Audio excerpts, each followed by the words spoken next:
Noah, I'm going to start with one of your values. So Alefic is his strategic consultancy around AI, and you have a foundational value, don't be full of shit, which I take is complicated for me, but I'm still getting this opportunity to talk to you. So tell us a little about why should one be so afraid of being full of shit when tackling the AI challenge? Can you hear me? No? Coming up, it's coming in hot. I was supposed to talk longer as my intro, apparently. All right. Noah's a great guy. Heck of a Brand is a great GenAI conference. There'll be one in LA. Here. All right. Yeah, that'll work. We'll just keep passing them back and forth. I got this one. Okay. Why shouldn't you be full of shit? Why do I think that's important? I think what I have felt, so I spent most of the last 2 years just messing around with AI. I shut down my last company in 2022, and I had the opportunity to just play and build, and I write code, and I build things, and I'm a marketer. And so I just started making lots of stuff. And one of the first things I realized is that this is just very weird, like really, really foundationally weird in that, like, we are used to a paradigm of deterministic computing. Computers do math. They do things in a process, and this is a probabilistic system. It just works completely differently. And I had this sort of moment where I realized that the more time I was spending with AI, the less confident I got in what it all meant and what it was going to change. And there's a great quote from actually a guy who was in public policy at OpenAI, where he basically said that the more time you spend with AI, it's not that you get magically good at sort of understanding what's going to happen in the future. It's just that you get really good at detecting other people's bullshit. And I think that it's early, it's weird. I think it's very easy to go out and say that it can do anything, and I think it legitimately can do anything. But I think, being grounded in what you've done, and I've tried to be grounded as much as I can in things I've actually built. And I just think it makes all the difference, especially in the world of noise that is AI right now. There's also that quote reminds me of a great graph you have that I was introduced through you of there's an inversely proportional relationship between your confidence in predicting the AI's impact in the future and the amount you've used it, right? Yeah. So the more you use it, the less confidence you have about its impact. I think that's right. So you also pointed out earlier in the year that you were a little bit surprised, and I think for this B2B marketing community, of which we are so graciously been invited to speak to, you were surprised how actually slow it's been to have a real meaningful impact on the way many of us are going to market. I don't know if that's changed in the last 6 months, if you see it beginning to change, or why you think that's happened, particularly given the hype cycle. Yeah, I think, so when I put my first conference on, marketing a conference in 2023, and I think my feeling at that moment, I had been using it for about a year. It had completely changed the way I build and do everything I do. And I was like, man, this is, I sort of projected it out linearly, and I was like, this is going to sort of be this crazy fast adoption and totally change the way people work. And I think what I have continued to be sort of surprised by, and it's just kind of been drilled in, is it just, these things happen slowly, right? Like, these are big companies, our biggest client is Amazon, so, it's a fairly large organization.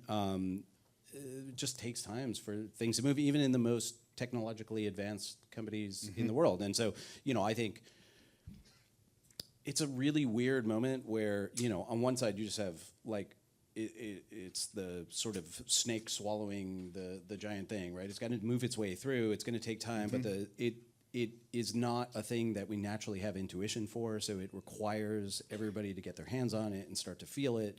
The things that seem like it should be good at are not necessarily the things it's good at. The things that you don't think it would be good at, my sort of desert island use case for AI is just, for these large language models specifically, is like data transformation, right? Like, if you told me I just couldn't do anything else with my GPT-4 API access, I would just have it transform unstructured data into structured data, and that would be the only thing I would ever use it for. I would never use it for writing. But that's like not. It's called generative AI, so everybody jumps to let's have it make ads, and it's not very capable. It's capable at that, and you can make it very capable at that.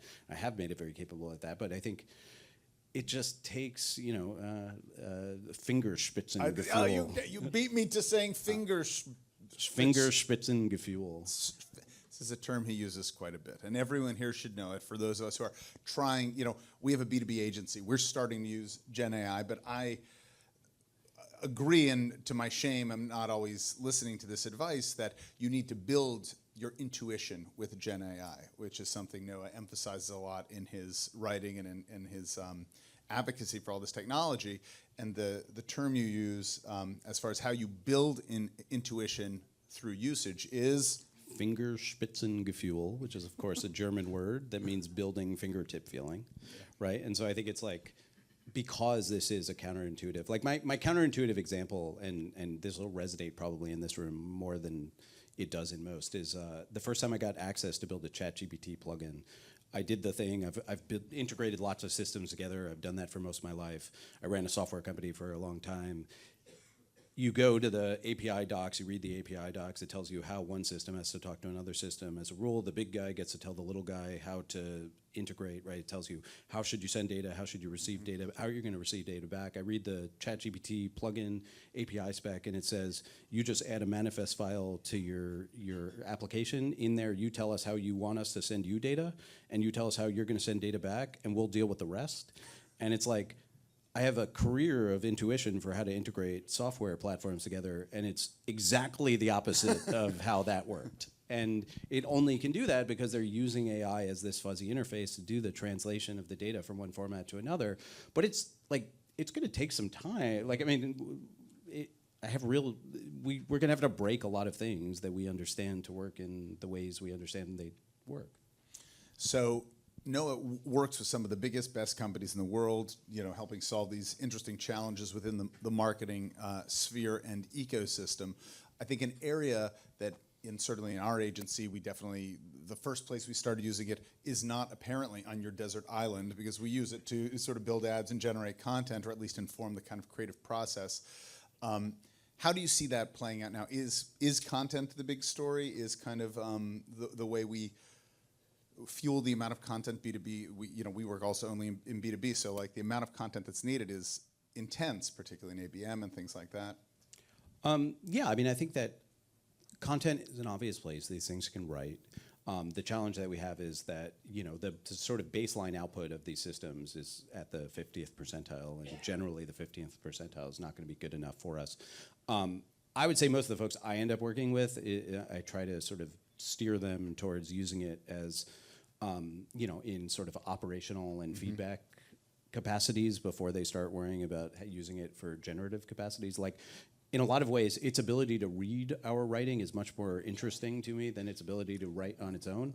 And I think we sort of underutilize those things. It's an amazing reader. It's like an amazing at finding gaps in your logic, and it's amazing at distributing out. I think for the writing, we've done quite a bit of work on getting it to write well with brands, and I think the challenge there is it still takes a lot of work. Like it really takes a lot of expertise, and I think one of the core things I've come away with over the work we've done over the last 2 years has been, really great solutions that involve AI also involve deep expertise from inside a marketing organization about the brand and about the output. And if you don't apply that, you just get generic garbage. And then they also require code or multi-step workflow of some sort. And when you put those three pieces together, you get real magic. And when you leave just one of them out, you get sort of different. If you get, you get the code and you get the AI, which I think a lot of what we see in the market, you get sort of disappointment. Like it gives you fairly generic output. Give us the three. So give us the three just for all of you people prepping your LinkedIn post or your notes to send back to your team. What are the three things that don't equal disappointment? Because no one here wants to leave disappointed. I think you need the expertise. So someone in your organization who is really, really good at doing whatever it is. It could be writing content. It could be writing briefs. It could be doing whatever it is. Somebody who is really, really amazing at that, who can articulate what makes it good, has examples of what is good. You have to have that expertise. The more you specify a problem with AI, the better the quality of the output. You have to have the AI, obviously. The beauty of that is it's essentially unmetered intelligence at this point. And then generally, to solve interesting problems, you have to break it down, right? And so you need to, whether it's building your own solutions and writing code that handle multi-step using, low code, no code, workflow systems, whatever it is. Like, the point is that interesting outputs generally require thinking and research, and more than just like ask for a solution and get one back. Right.